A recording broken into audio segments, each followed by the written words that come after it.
मेरे बच्चे कैसे हो? तुम मुझे पता है कि तुम अच्छे नहीं हो। अब चिंता करने की कोई ज़रूरत नहीं है। मैं आज फिर आ गया हूँ, आपके लिए एक नया महत्वपूर्ण संदेश लेकर। मेरे बच्चे, तुम एक सशक्त इंसान तो बनते हो, लेकिन साथ ही साथ तुम समाज के लिए एक मिसाल भी बन जाते हो। इसलिए अपनी मुश्किलों को एक चुनौती के रूप में देखा करो। मेरे बच्चे, हर चुनौती का सामना डट के करो। किसी से भी डरना नहीं, क्योंकि तुम्हारी माँ काली तुम्हारे साथ है। मैं तुम्हें विश्वास दिलाती हूँ कि तुम्हें चुनौतियों का सामना कर सकते हो और उन्हें पार करके तुम समाज में अपना एक स्थान बना पाओगे। मेरे बच्चे, तुम्हारे घर परिवार वाले तुम पर गर्व करेंगे, यह मैं तुम्हें आज ही बता रही हूँ। इसलिए अपने बारे में हमेशा अच्छा सोचो। कभी भी जिंदगी से हार मारकर खुद को खत्म करने की बात नहीं सोचनी चाहिए। जीवन में हंसते रहो, चिंता न करो, मुस्कुराओ। मैं सब संभाल रही हूँ। व्यापार में जो नुकसान हुआ है और जिसने भी तुमसे तुम्हारे पैसे लेकर लौट आए नहीं है मेरे बच्चे, अब सारा रुका हुआ धन तुम्हारे पास आ जाएगा। अगले 1 महीने के अंदर अपनी गलती के लिए माफी मांगने में कभी पीछे ना हटना, क्योंकि जो माफी मांगता है वह अपने रिश्ते बनाए रखना चाहता है।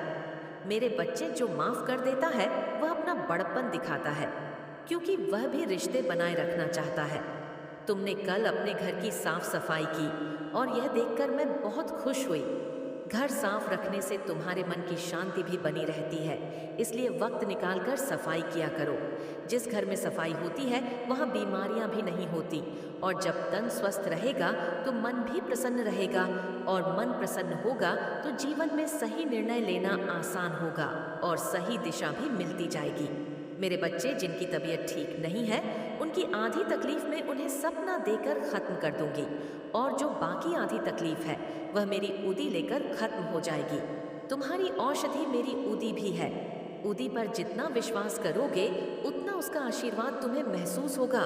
मैं यह नहीं कहती कि दिन भर धार्मिक ग्रंथ पढ़ो या मेरे मंदिर में आकर बैठे रहो, लेकिन मेरे बचे दिन के 24 घंटों में से केवल 10 मिनट का वक्त अपने भगवान के लिए निकालो। उन्हें वह 10 मिनट दो, उनसे बातें करो, उनका नाम जप करो, प्रार्थना करो और अपनी समस्याएं उनके चरणों में रख दो। फिर देखो कैसे तुम्हारा जीवन बदलेगा, कैसे हर समस्या हल होती हुई नजर आने लगेगी। तुम भगवान से आशीर्वाद की उम्मीद रखते हो ना, तो उन्हें अपना कम से कम 10 मिनट का समय तो दो। प्यार करोगे उनसे तो उनका प्यार और दुलार भी महसूस करोगे, क्योंकि वह तो हमेशा तुम्हारे साथ है। मेरे बच्चे, कभी कभी कुछ दिन ऐसे गुजरते हैं तुम्हारे जब तुम्हें लगता है कि तुम बहुत व्यस्त हो, लेकिन जब रात होती है तब तुम्हें महसूस होता है कि बहुत काम रह गया है और मैं इतना व्यस्त भी नहीं था।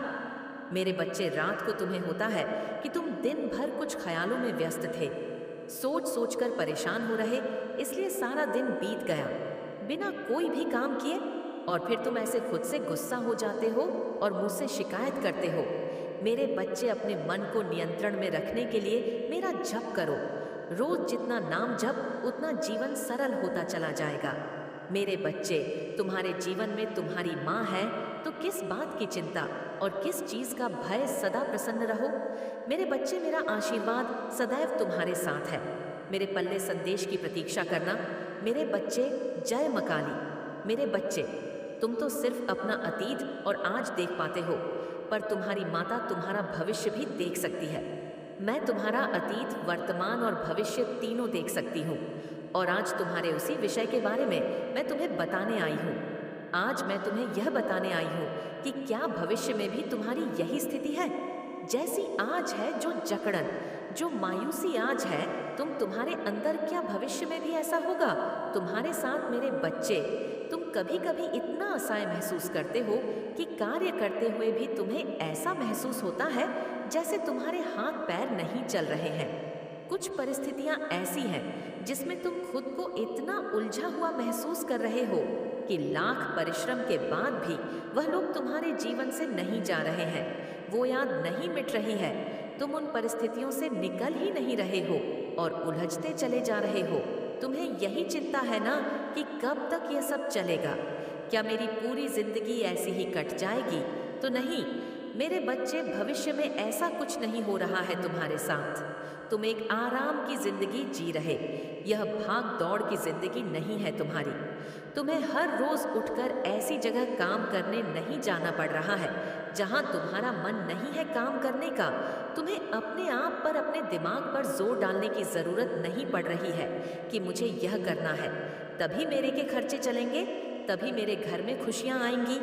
तुम इतनी परिश्रम करके वहां बैठे हो, उस ऊंचाई पर बैठे हो जहां तुम दूसरों को काम दे पा रहे हो। अब तुम दूसरों की मदद कर पा रहे हो। अपने परिवार में, रिश्तेदारों में जिनके पास काम नहीं है, तुम उनकी मदद कर पा रहे हो। तुम्हारे स्वास्थ्य में बहुत बदलाव आ गया है और तुम्हारे भीतर भी बहुत बदलाव आ गया है। लोग तुम्हारी पीठ पीछे बात करते हैं, पर वह यह नहीं सोचते हैं कि तुम्हें कैसे बेबी बांध कर दे, वह यह सोचते हैं कि तुम वहां तक कैसे पहुंचे।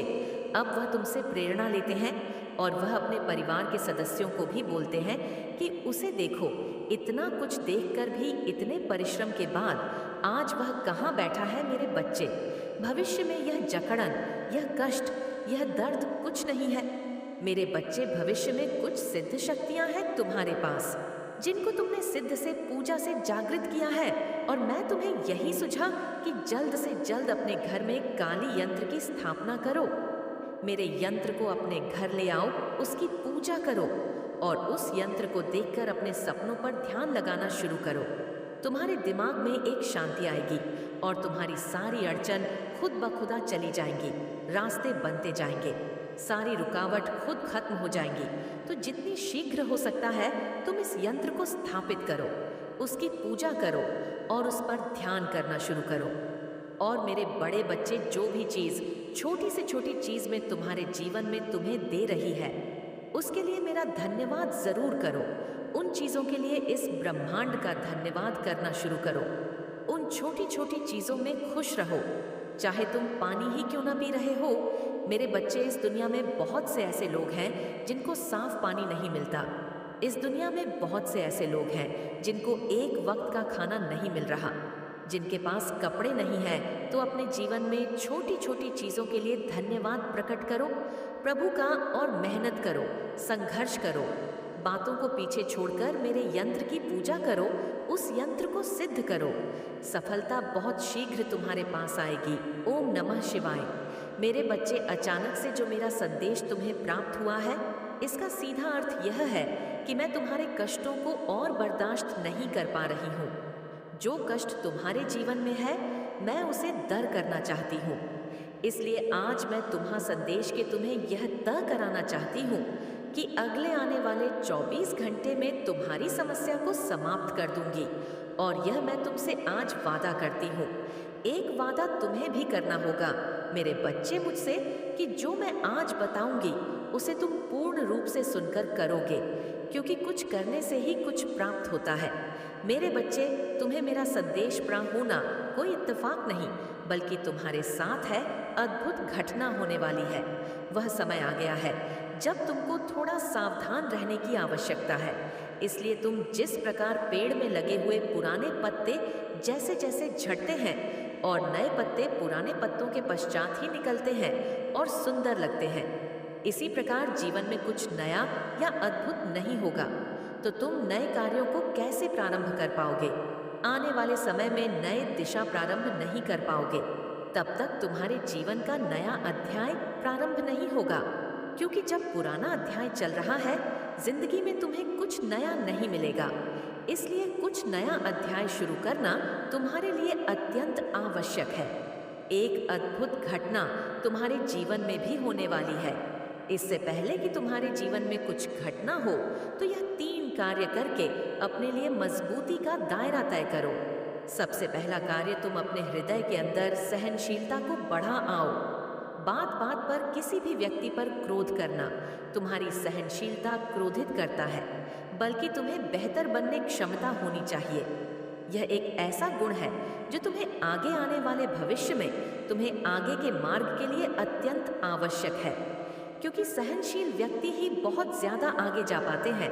और दूसरा, तुम्हें अपने पास एक ऐसी शक्ति विराजमान करो जिससे कि तुम्हारी हर बड़ी से बड़ी परेशानी आने से पहले तुम्हारा रक्षा कवच बनकर तुम्हारी रक्षा करे। और उसके लिए तुम्हें अपने इष्ट देव की आराधना नियमित रूप से करनी है। उनके मंत्रों का उच्चारण करते हुए तुम्हें उनका ध्यान करना होगा।